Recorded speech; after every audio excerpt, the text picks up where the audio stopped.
किसी भी साधन से चले जब ये लक्षण आ जाए तो जान लेना कि साधना परिपक्व हो गई। कह रहे करोड़ों जन्मों की साधना के बाद ये हृदय में आता है कि मैं संसार से मुक्त हो जाऊं। तो आप लोग आज से भक्ति नहीं कर रहे हैं, वो तो आचार्य हैं, त्रिकालज्ञ हैं। करोड़ों जन्म से कुछ ना कुछ साधन बनता रहा, तब धीरे धीरे ऐसा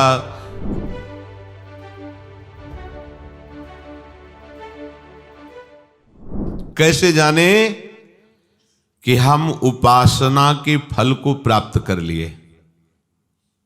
लक्षण है उसके। किसी भी साधन से चले जब ये लक्षण आ जाए तो जान लेना कि साधना परिपक्व हो गई, साधना पक गई, अर्थात वो सिद्धावस्था को प्राप्त हो रहा है। क्या लक्षण? सबसे पहला लक्षण उसके अंदर आता है मरने का भय खत्म हो जाना, जीने की इच्छा बनी रहना। पहला है मरने का भय खत्म हो जाना। चाहे वो कर्मयोगी हो, ज्ञान योगी हो, भक्ति योगी हो, या किसी भी अष्टांग योगी हो, किसी भी मार्ग का पथिक हो, उसकी जब सिद्धावस्था आती है तो सबसे पहला लक्षण प्रकट होता है निर्भय। सब भयों से भी बड़ा भय है मृत्यु का भय। उस उपासक के हृदय में किंचन मात्र भी मृत्यु का भय नहीं रह जाता। ये देखो अंदर से मरने का नाम सुनकर के भय लगता है कि नहीं लगता? अगर लगता है तो अभी साधना पथ पे हो, अभी लक्ष्य पे नहीं पहुंचे। लक्ष्य में पहुंचने पर मृत्यु का भय ही नहीं है, किसी भी तरह से उसे कष्ट नहीं। कैसे? जैसे नाटक चल रहा हो और उसमें सामने विपक्ष से वार किया गया और मरने का वो नाटक किया, उसको कोई भय लग रहा है? सामने से तलवार भाला गोली मारी जा रही, क्योंकि वो नाटक है। उसको पता है मुझे ठीक ऐसा ही रोल निर्वाह करना है जिससे दर्शक देख करके वाह कर रहे हो। बिल्कुल उसमें वो जान करके नाटक करता है, वो जान करके ऐसी उपस्थित सीन करता है कि सामने वाला प्रभावित हो जाए। उसको मृत्यु का भय थोड़ी लग रहा है, क्योंकि जान रहा नाटक है। ऐसे ही ठीक जो परिपक्व अवस्था को प्राप्त है वैसा ही नाटक देखता है। जैसे प्रलय में भी भयभीत नहीं होता भक्त, ऐसा शास्त्रों में आया। तो सैकड़ों हजारों आप नाटक देखते, उसमें देखते सैकड़ों लोग मारे जा रहे हैं, गांव के गांव जलाए जा रहे हैं, आपको थोड़ी भी पीड़ा नहीं होती, क्योंकि मूल में आपको पता है नाटक है, ये दिखावटी है, वास्तविक ऐसा नहीं है। ऐसे ही उस पवित्र अंतःकरण वाले परिपक्व अवस्था को प्राप्त हुए किसी भी साधन पथ से जो चला है, उसको संपूर्ण संसार का नाटक रहस्य पता चल जाता है। इसलिए महाप्रलय में भी केवल नाटक देख रहा है। जैसे अपने गांव का गांव आग लगाई जा रही देख रहे, पर कोई भय या दुख नहीं, क्योंकि पता है नाटक है, झूठा है। ऐसे ही ये मिथ्या, ब्रह्म सत्यम जगन मिथ्या, ये मिथ्या है। वो अपने शरीर को ऐसे मिथ्या अनुभव का है तो अनुभव होता है, जो मिथ्या है तो उसे अनुभव हो रहा है। अब उस असत शरीर के छोड़ने का उसे कोई भय नहीं है, क्योंकि उसने पहले ही छोड़ दिया है। माना हुआ अपनापन प्रभु के चरणों में ऐसा समर्पित हुआ कि देह शुद्ध ही गई, देह कुटुंब ते जाए छूट सब ही विधि नातो। जब तक मरने का भय है तब तक परिपक्व अवस्था नहीं है। मृत्यु का भय खत्म हो जाए। जांचो, यहां सब 1 मिनट में लीला प्रवेश की बात करते हैं। मुझे भगवत प्राप्ति हो गई, मुझे ब्रह्म बोध हो गया है, तो ऐसे कपड़ा क्यों रखे? बोले वो व्यक्ति दिखाई देते हैं ना, ब्रह्मबोध हो गया और व्यक्ति दिखाई देते हैं। जिसे ब्रह्मबोध हो जाता है उसकी ब्रह्म दृष्टि हो जाती है, व्यक्ति कहां? गलत नहीं चलो, सही से चलोगे तो ब्रह्मबोध हो जाएगा। इसीलिए तुम्हें मनुष्य शरीर मिला है। हाँ, वो मुझे राधा कृष्ण का साक्षात्कार हो गया। अरे जब तक मैं हूं तू है तब तक कहां साक्षात्कार है? जिन्हें साक्षात्कार होता है वो वही होते हैं। जानत तुम्हें हो जाती। मैंने साक्षात्कार किया वो कर ही नहीं सकता। जिसने साक्षात्कार किया बताने वाला ही नहीं रह जाता। जो बताया जाता सब बाहरी बात होती है, आंतरिक तो बताया ही नहीं जाता। मरने का भय खत्म हो जाए बस। दूसरा, जीने की इच्छा ना रह जाए। देखो कितना सुंदर है, जीने की इच्छा। अभी शरीर नष्ट हो जाए क्या, जीने की इच्छा नहीं। जितनी श्वासें हैं राधा राधा राधा। हमें क्या जरूरत है कि हम शाम तक जिए और साधना करें? क्यों इच्छा कर रहे हो? श्री जी की इच्छा है कि यही श्वास आखिरी हो तो राधा हो गया। इसलिए हम हर श्वास में राधा बोलेंगे। पता नहीं कौन सी श्वास हमारी आखिरी हो, हम क्यों जिए? अगर जीने की इच्छा है तो शरीर राग है, शरीर राग है तो भोग का सुख भाव है, भोगों का सुख भाव है तो संग्रह बुद्धि है, संग्रह बुद्धि तो जिसको हमने संग्रह किया, जिसे अपना माना वो छूट जाएगा, इस बात का भय है। इसलिए मृत्यु से भय लगता है और जीने की इच्छा रहती है। शरीर राग, कर्ता भोक्ता भाव यही भय प्रदान कर रहा है। मूल बात समझिए, जीने की इच्छा खत्म हो जाती है। जब तक जीने की इच्छा है तब तक अज्ञान है। मरने का भय है तो अज्ञान है। कुछ भी पाने की इच्छा, तीसरा, पहला मरने का भय, दूसरा जीने की इच्छा, और तीसरा कुछ भी पाने की इच्छा। कुछ भी, कुछ पाने की इच्छा नहीं। जा ही न चाहिए कबहू कछु, तो कह दे कि प्रभु की पाने की इच्छा। तुम यहां सिद्ध के लक्षण बता रहे, साधक के नहीं। जो सिद्ध हो चुका है उसे कुछ पाने की इच्छा नहीं रहती, कुछ भी पाने की इच्छा नहीं रहती। क्योंकि जिनके पाने के बाद कुछ पाना बाकी नहीं रह जाता, वो प्राप्त ऐसे हो जाते हैं कि अपना पता ही खो जाता है, वही वो रह जाते हैं। कान भय प्राण में, प्राण भय कान में, ही में न जान पर कान है कि प्राण है। प्राणनाथ श्यामाजू का ऐसा अधिकार हो जाता है, संपूर्ण इंद्रिय मन बुद्धि चित्त अहंकार स्वभाव सब भगवत में, सब प्रभु में। तो जब तक खोज चालू है तब तक मैं है, और जब खोज पूरी हुई तो जिनकी खोज है वही रह जाते, खोजने वाला नहीं रहता, खोजने वाला ही नहीं रहता। पाने की कोई भी इच्छा, कुछ भी पाने की इच्छा, ये कचाई है, और वही सिद्ध है जिसे कुछ पाने की इच्छा नहीं। करने का राग, ये करना है। जब तक ये है तब तक वो परिपक्व अवस्था को प्राप्त नहीं है। महापुरुषों के द्वारा भी चेष्टाएं होती हैं, जिसे आप कह सकते हो कि उन्होंने वो किया, आप कह सकते हो वो नहीं, क्योंकि उनका कुछ भी नहीं बकाया रहा। तो जो क्रिया हो रही, तुम निमित्त केवल उनको दे सकते हो, करने वाले प्रभु ही हैं। क्योंकि उनके मन में, बुद्धि में, चित्त में, अहम में, चेष्टा में केवल प्रभु होते हैं।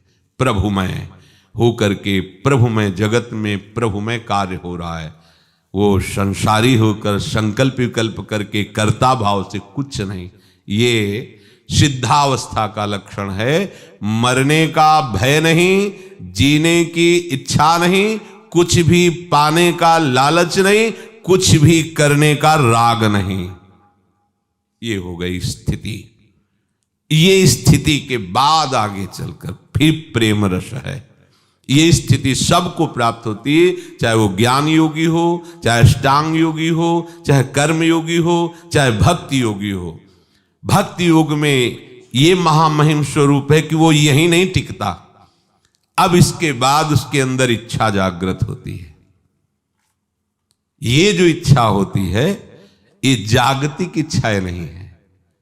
देखो, संपूर्ण श्रीमद राधा सुधा निधि में इच्छा ही जागृत की गई। ऐसा कब होगा? हम श्री जी के लिए ऐसी सेवा करेंगी, ऐसा श्री जी की विचिन्वंती के शान कुचन कर जई कंचुक पटम को चाप्या मुंचंती कुछ कनक दिव्य कलसयो। ऐसा कब होगा? पत्रावलिम रचितुम कुछ योग कपूर। ये इच्छा ऐसा महामहिम स्वरूप है जो बड़े बड़े सिद्धों के लिए भी दुर्लभ है। प्यारोढ़ क्षमते न यच्छु शुकादि नाम तो ध्यानगम संभाव्योपि विरंचि नारद शिवो, यहां तक पूर्ण हो गया। अब ये पूर्ण के बाद जो यात्रा होती है प्रेमियों की होती है, वो अखंडानंद और ये अनंतानंद, अनंतानंद स्वरूप में, प्रेम में। तो उपासक को सर्वत्र किसी भी साधन में लगे हुए उपासना मार्ग वाले पथिक को कभी भी अलग करके ना देखे। ये सब उसी प्रभु को भजने वाले प्रणाम। पर हमें अपने आराध्य देव में तन्मय होना है, क्योंकि वही प्रभु है।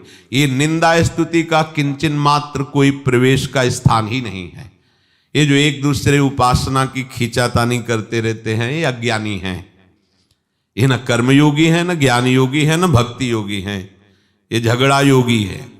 झगड़ा करना, एक दूसरे को ऊंचा नीचा दिखाना, यही विषम संसार का स्वरूप है। कहाँ अवसर है किसी के विषय में बोलने का, किसी भी मार्ग के उपासक को। सब भगवत कृपा से अपने अपने मार्ग में चल रहे। सबको प्रणाम। हमको जो गुरुदेव ने मार्ग दिया, हम उस मार्ग में चल। जहां कलह है, एक दूसरे में छोटा बड़ा है, निंदा स्तुति है, इसी का नाम अज्ञान है। वो कोई उपासना में नहीं, वो केवल कलह है, वो केवल अशांति है, वो केवल अज्ञान है। किसी भी मार्ग का उपासक किसी की भी निंदा नहीं कर सकता। उपासकों की तो बात जाने दो। सब मार्ग से एक ही तत्व का बोध होता है। जो ऐसा देखता है, भगवान कहते हैं, वही वास्तविक देखता है। संन्यासस्तु महाबाहो दुःखमाप्तुम योगतः योग युक्तो मुनिर्ब्रह्म न चिरेणादि गच्छति। परंतु हे महाबाहो, भगवान ने बताया कि कर्मयोग, सांख्य योग, ये सब एक ही तत्व की प्राप्ति कराने वाले हैं। आगे के श्लोक में कह रहे परंतु, मतलब अब कुछ अंतराय वर्णन कर रहे हैं। परंतु हे महाबाहो, कर्मयोग के बिना सांख्य योग की सिद्धि नहीं हो सकती। बहुत कठिन है। और मननशील कर्मयोगी को बिना किसी अन्य साधन का आश्रय लिए ब्रह्म की प्राप्ति हो जाती, भगवत प्राप्ति। सांख्य योगी को, ज्ञान योगी को प्रायः वर्णन किया गया कि समस्त कर्मों का न्यास कर दे। पर उसका रहस्य भगवान बताते, कर्म त्याग करना संन्यास नहीं है। कर्म का कर्ता भाव त्याग करना और कर्म का फल त्याग करना, यह संन्यास है। कोई आकांक्षा न रहते हुए शरीर से जितनी भी चेष्टाएं हो रही हैं, वो गुणों के द्वारा प्रेरित हो रही हैं। उसमें मैं करता नहीं हूं, इसलिए गुणानुगुण वर्तन्ते। और जितनी चेष्टाएं हो रही वो सब मंगलमय, दूसरों के सुख के लिए हो रही हैं, भगवत प्राप्ति के लिए हो रही हैं, भगवत प्रीत्यर्थ हो रही हैं। तो उसे अन्य कोई साधन करने की जरूरत नहीं, इसी से ब्रह्म प्राप्ति हो जाएगी। लेकिन जो केवल ज्ञान मार्ग में है, उसको साधना करनी पड़ेगी कर्मयोग की। क्या? जैसे अपने गुरु की आराधना है, उनकी आज्ञा में रहना है, शास्त्र सम्मत भगवत आराधना करनी, और उसका फल होगा हृदय निर्मल होगा, तत्वबोध हो जाएगा।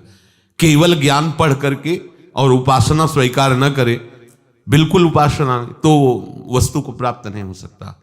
बड़ा कठिन है शरीर राग त्यागना। लेकिन कर्मयोगी का ऐसा हो जाएगा। सांख्य योगी का लक्ष्य होता है तत्व का अनुभव होना, परंतु राग शरीर से रहता है। अब ये राग बिना मिटे तत्व का अनुभव नहीं होगा।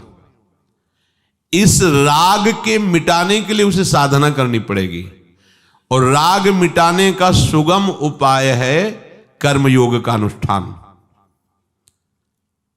जब दूसरों के हित के लिए, दूसरों को सुख पहुंचाने के लिए चेष्टा की जाती है, तो वो बांधती नहीं, वो मुक्त करती है।